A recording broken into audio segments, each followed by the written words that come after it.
entre Rodez et Millau, un petit village d'un peu plus de 2000 habitants. Requista, ici la spécialité, c'est le roquefort, le mouton et la moto. Le motoclub de Requista organise l'ouverture du championnat de France d'enduro 2012, 11 ans après sa dernière apparition au calendrier.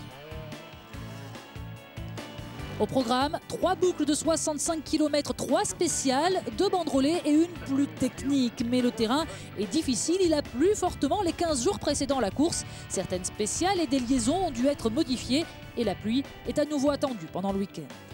Le championnat fait en tout cas à nouveau le plein, 350 pilotes au départ, dont 55 élites et juniors. Et seulement 2 visages connus manquent à l'appel. Le champion de France entre 2001 et 2009, Marc Germain, il a décidé de ne plus courir que les classiques. Johnny Aubert, lui, se concentre sur le mondial et le rallye raid.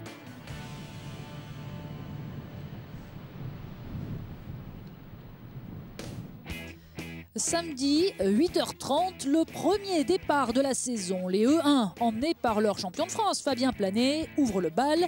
Suivront comme d'habitude les E2, E3 et juniors. Pas de pluie pour l'instant, mais un vent très fort, des rafales proches de 100 km/h qui rendront la journée difficile, notamment en raison de chutes d'arbres en liaison. La catégorie E1 a été bien bouleversée pendant l'intersaison. Marc Germain n'est plus là, Julien Gauthier est parti en E2. Chemin inverse pour Antoine Méo, désormais pilote KTM, et de retour chez les petites cylindrées, 1 an après son doublé championnat de France, championnat du monde. Autre revenant, Marc McFly Bourgeois. Après 2 ans de galères et de blessures, le pilote armé de terre est enfin à 100% et il se montre d'entrée. Il remporte les 4 premières spéciales du jour, maîtrisant à la perfection un terrain gras et extrêmement glissant. Antoine Méo, plus à l'aise sur des terrains défoncés, temporise. Prudent, il attend son heure, mais compte 20 secondes de retard à l'issue du premier tour. Derrière, la lutte a été épique entre 4 hommes. Ils se tiennent au final en une poignée de secondes. Rodrigue Tin, Nicolas Deparoy, Fabien Planet et Jérémy Joly. Le champion du monde junior, désormais chez Yamaha, a du mal à rivaliser, encore tout à la découverte de sa nouvelle machine. Satisfait malgré tout de finir à moins de 2 secondes de cet homme, Fabien Planet, la déception du jour. Le champion de France en titre commence bien mal sa saison, une chute dès les premiers virages. Cela donne le ton. Jamais dans le rythme, il se contentera de la 5e place. Nicolas Deparoy, très régulier, finit lui par céder sa 3e position dans la toute dernière spéciale. Rodrigue Tin accélère dès lors que les pistes se défoncent. L'ancien pilote cross grappille les secondes décisives sur le fil. Et à l'avant, rien n'est encore décidé. Méo est désormais à l'attaque dans les ornières. Il signe 4 temps scratch successifs pour fondre sur Bourgeois. Il le devance même d'1 seconde avant la dernière spéciale. Spéciale remportée par Marc Bourgeois, mais le sociétaire de l'armée de terre ne reprend qu'une demi-seconde au champion du monde et rate la victoire pour 50 centièmes. J'ai démarré avec une moto neuve, donc c'était un peu difficile ce matin de trouver les repères. Et puis sur la course, j'ai un peu du mal dans l'herbe encore avec la moto, donc chaque course je découvre un peu plus. Et j'ai préféré pas prendre de risques et Marco a pris de suite de l'avantage, donc il a fallu que je cravache en fin de journée pour revenir. Le team armée de terre est donc passé tout près de sa première victoire de la saison grâce à Marc Bourgeois. Et les militaires du paddock aident à la formation de jeunes espoirs de l'enduro français. Ils seront 4 encore cette année. Bourgeois en E1, Pierre Palu et Alexandre Kerrer en E2 et le petit nouveau, Kevin Romer en junior. Cela fait 17 ans que le partenariat existe entre l'armée et la FFM, avec une liste impressionnante de noms illustres. Marc Germain, Sébastien Guillaume, Fabien Planet, Nico Deparoy ou Julien Gauthier.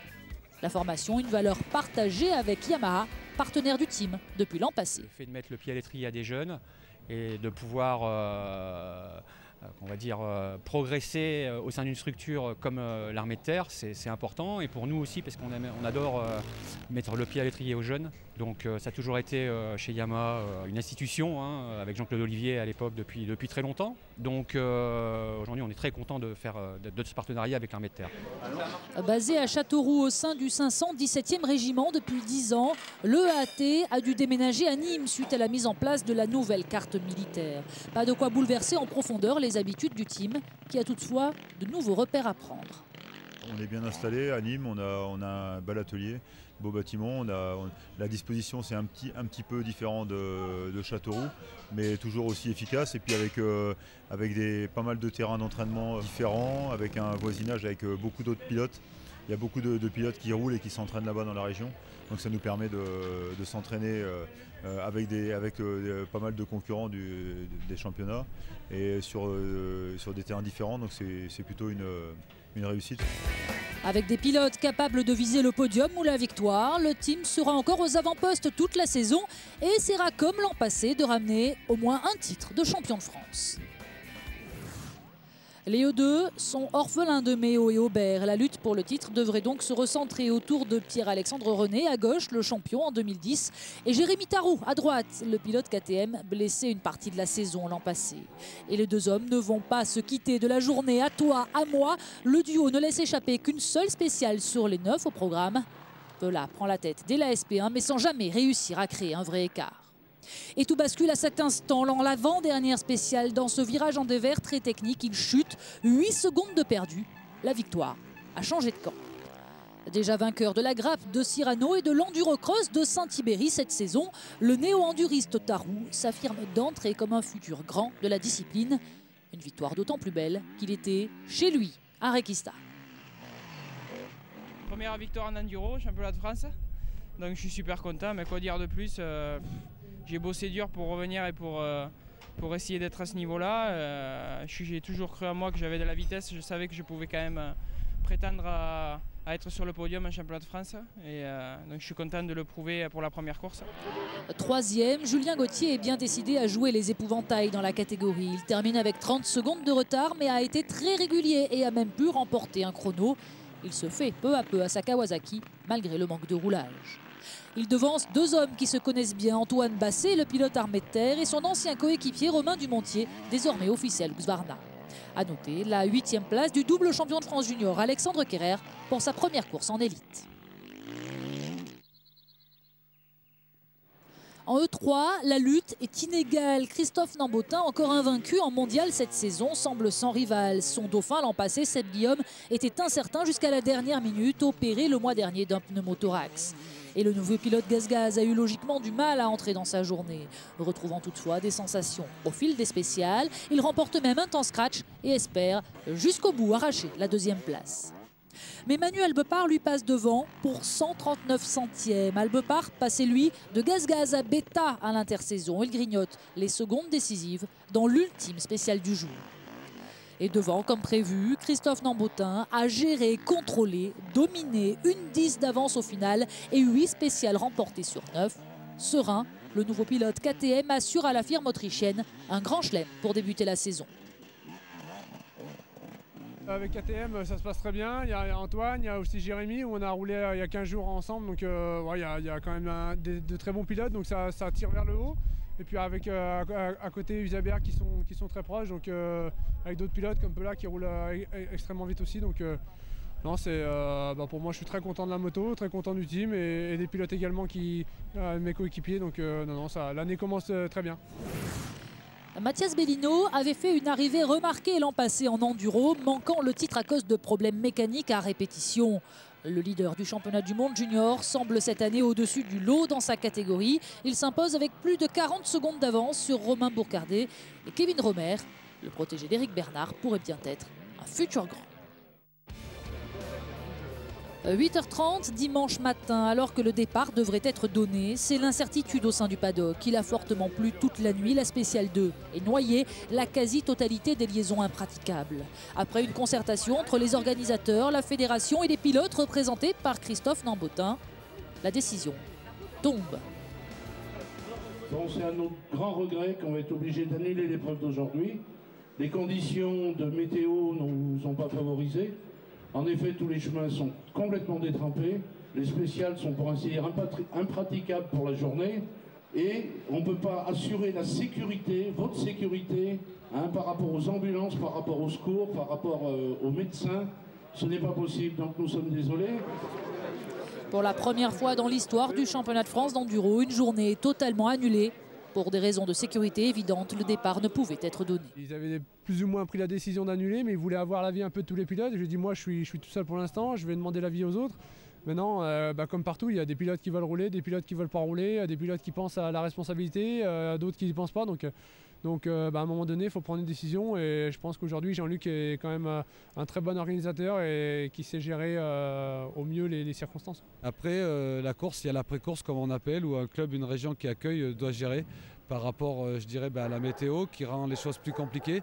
Donc je pense que la décision en concertation était une décision qu'il fallait prendre. Elle n'est pas facile, elle est regrettable pour tous les gens qui ont travaillé du club, pour tous les bénévoles qui font un travail exceptionnel. C'est difficile à prendre, mais je pense que vaut mieux prendre une décision comme ça que de dire que on n'aurait pas dû envoyer la course parce que la course ressemble plus à une course et c'est n'importe quoi qui se passe. Je pense que c'était bien de faire ça. Au classement donc, sur une seule journée, Antoine Méo domine le classement. E1 devant Marc Bourgeois et Rodrictin. Fabien Planet n'est que 5e.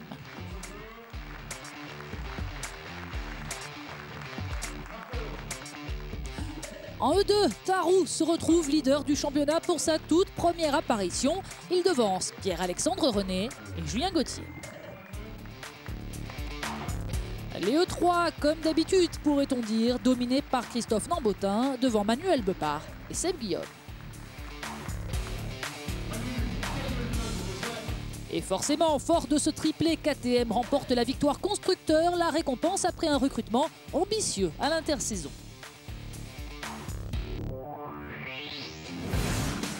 Rendez-vous dans un peu plus de 40 jours pour la deuxième étape de ce championnat de France. Nous serons à Aiglun, à côté de Digne, sur les terres d'un certain Antoine Méo.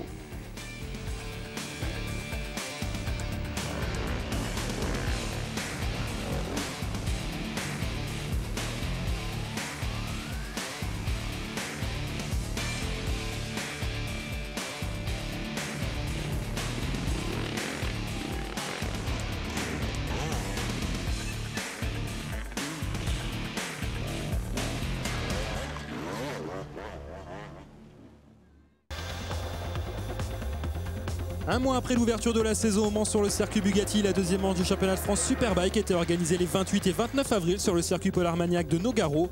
À l'occasion de voir si les premières tendances observées dans la Sarthe il y a un mois lors de l'ouverture du championnat allaient se confirmer dans le Gers. La domination de Julien Dacosta en Superbike, un duel Bulle Leblanc pour la suprématie en Supersport. L'émergence d'une nouvelle génération en trophée 600 Pirelli emmenée par Kevin Zalaï. Et en petite cylindrée, les nouvelles Moto 3 4 temps d'entrée performante face aux anciennes 125 de temps.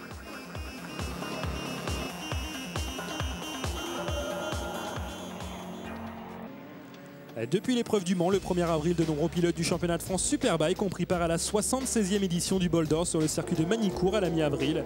C'était le cas notamment de Julien Dacosta et Grégory Leblanc, vainqueurs au terme des 24 heures de course dans la Nièvre sur la Kawasaki numéro 11 de l'équipe SRC. Pour Julien Dacosta et Grégory Leblanc, la victoire en endurance est venue confirmer leur excellent début de saison en vitesse. On a eu un aperçu de le travail qu'avait effectué Pirelli cet hiver avec les nouveaux pneus en 17, en 16,5 et on s'attendait à être un peu plus performant, mais de là à tout gagner jusqu'à présent, non. Franchement, c'était une surprise. Et bon, on est là pour ça, hein. On ne s'engage pas dans le championnat de France ni en 24 heures du Mans et au Bol d'Or pour faire de la figuration. C'est une saison qui commence vraiment très bien. On est vraiment ravis de la prestation au Mans et encore plus de la victoire au Bol qui a vraiment été très dure et très disputée. On avait 2 24, il nous manquait le Bol, voilà, c'est chose faite. Donc maintenant, on va essayer de faire une 3e 24 heures d'affilée. Le team Kawasaki SRT disputera seulement les 2 courses d'endurance cette saison, vous confirmez? Ouais, je confirme. Donc la prochaine fois qu'on verra la 11, ce sera 24 heures du Mans. La Suzuki numéro 1 du CERT a terminé 2e après avoir disputé 20 des 24 heures de course à 2 suite à la fracture de la clavicule de Vincent Philippe.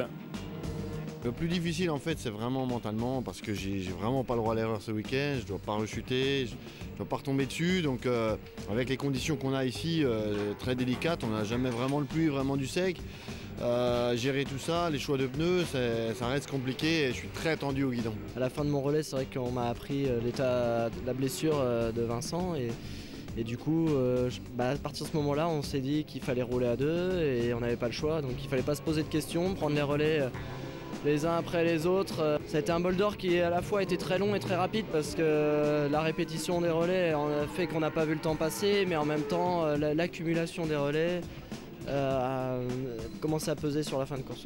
Le Bol d'Or a été un petit peu frustrant, vous avez été longtemps 3e durant la majeure partie de l'épreuve et vous perdez cette 3e place dans la dernière heure de course, comment vous l'avez vécu? On a fait une course sage, malheureusement les aléas font qu'on a dû laisser filer cette 3e place. malgré nous, on pouvait rien faire, hein. On savait que ça allait se finir comme ça. Déception au bol d'or pour l'équipe officielle BMW avec un abandon dès la deuxième heure de course. On est reparti en essai tout de suite après le bol d'or pour essayer de comprendre. On a apporté ici des nouvelles évolutions. J'ai mes mécaniciens qui m'ont apporté aussi des nouvelles fourches, des nouveaux amortisseurs, justement pour essayer cette moto. Parce qu'entre la 2010-2011, qui était exactement la même, là la 2012 elle est quand même radicalement différente. Donc il nous manque simplement du temps pour pouvoir la mettre au point correctement.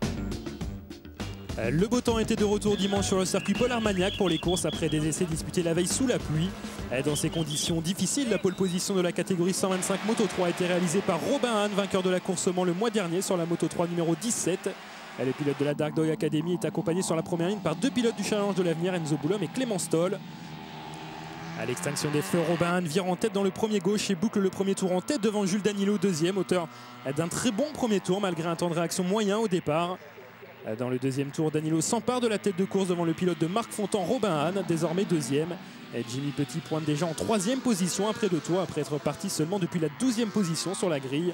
À mi-course, Jules Danilo réalise le meilleur tour en course en 1:36 780 et creuse l'écart sur Robin Hahn, toujours deuxième, mais à 2 secondes 5 désormais. Derrière, Petit troisième est à plus de 9 secondes. L'écart continue de s'accentuer sur la fin entre Danilo et Hahn en proie à des soucis de pneus à l'arrière. Et au final, à l'issue des 13 tours de course, Jules Danilo l'emporte avec 13 secondes 4 d'avance sur le Haut-Savoyard Robin Hahn. Jimmy Petit complète le podium et termine premier pilote 125 à la 3e place. J'ai un peu raté mon départ, mais je me suis pas trop fait décrocher. J'ai été incisif dans les premiers virages. Et puis petit à petit, je suis remonté sur Robin. Et quand j'ai pris la tête, j'ai aligné des chronos en 36. Et avec ça, j'ai pu m'échapper. Et puis après, j'ai géré l'avance. Au classement, le Haut-Savoyard Robin Hahn possède 9 points d'avance sur Jimmy Petit. Jules Danilo, 4e, se relance après son résultat blanc au Mans. A noter en Moto 3, aucun pilote français ne bénéficiera d'une invitation au Grand Prix de France à la mi-mai. En trophée 600, Pirelli, la Yamaha numéro 11 d'Anthony Dumont est en pole position devant Gabriel Ponce et Maxime Cudeville. Les hommes forts de la première course de la saison au Mans sont plus loin. Kevin Zalaï, vainqueur dans la Sarthe, est seulement 10e. Thibaut Bertin part 37e et dernier. Au départ, Anthony Dumont, le poleman, est le plus prompt à s'élancer. Le protégé de Sébastien Jabert boucle le premier tour en tête devant Hugo Clerc, Gabriel Ponce, Maxime Cudeville et Kevin Zalaï, déjà remontés en 5e position. Les 5 premiers sont alors regroupés en moins d'une seconde. Au 3e tour, Kevin Zalaï s'empare de la tête de course et creuse progressivement l'écart sur ses 4 poursuivants, Dumont, Clerc, Ponce et Cudeville. Anthony Dumont et Gabriel Ponce haussent le rythme dans les 5 derniers tours et reviennent progressivement sur le leader Kevin Zalaï. Un Kevin Zalaï qui entame le dernier tour avec Anthony Dumont à seulement 2 dixièmes derrière lui. Un Gabriel Ponce est 3e à 1 seconde 6. Mais Zalaï parvient à résister à la pression de Dumont dans le dernier tour pour remporter sa 2e victoire de la saison après être reparti 10e sur la grille de départ. Hier j'ai eu des difficultés au qualif, j'ai pas réussi à régler ma moto sous la pluie. Donc je me suis dit pour la course je pars 10e, faut que je fasse tout dans les 3 premiers tours au moins. La remontée de la course est à mettre au crédit de Thibaut Bertin, parti 37e et qui termine 6e. Un Thibaut Bertin qui perd malgré tout de gros points sur Kevin Zalaï qui possède désormais 20 points d'avance en tête du championnat.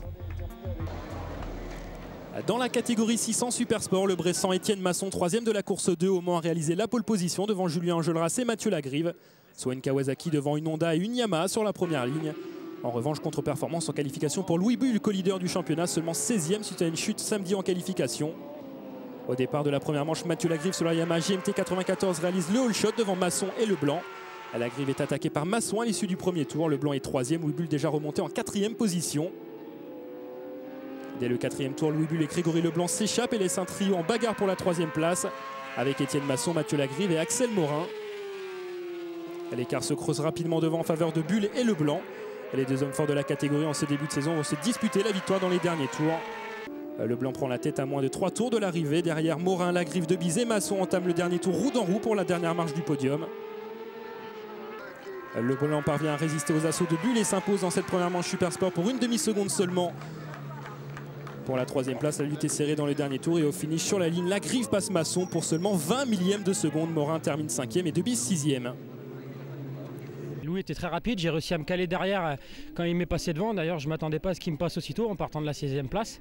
Et après, j'ai fait comme au Mans, je me suis calé derrière lui pour la course parce qu'il avait un bon rythme. J'avais aucune raison de passer devant. Et à 2 tours et demi de l'arrivée, je l'ai doublé au bout de la ligne droite. Et après, voilà, j'étais en tête.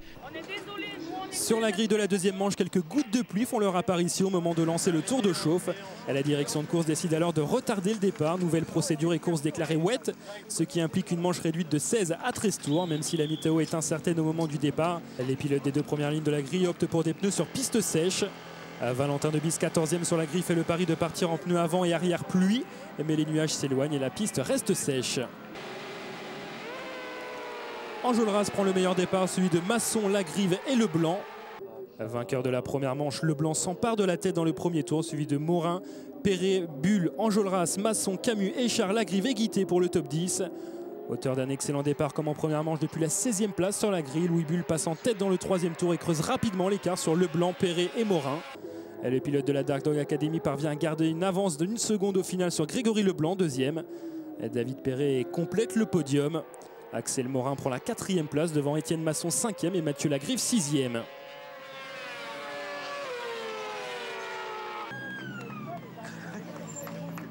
Championnat, il ne faut pas que je me laisse distancer. Et puis bon, la moto était bien sur le sec, les pneus étaient très bien aussi. Et bon, on était confiants.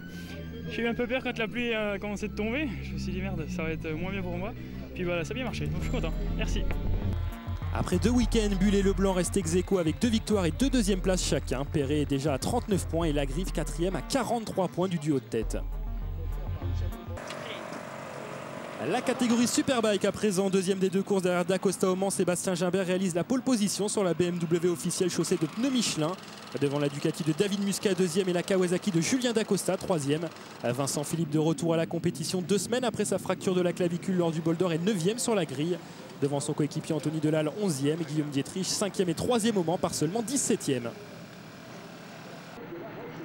Dacosta s'élance le plus vite à l'extinction des feux devant Gimbert, Ginès et Muscat. Dès le deuxième tour, Dacosta et Gimbert creusent l'écart sur Ginès, Muscat et Marchand.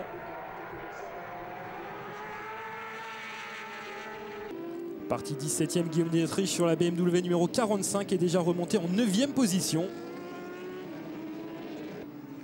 Durant la première partie de course, Gimbert parvient à rester au contact de la Kawasaki numéro 86 devant lui. Au 10e tour, Dietrich et Delal recollent sur le groupe en bagarre pour la 3e place, désormais composé de Muscat, Ginès, Marchand, Dietrich et Delal. Devant Dacosta, creuser l'écart et signe une 3e victoire de rang en 3 courses.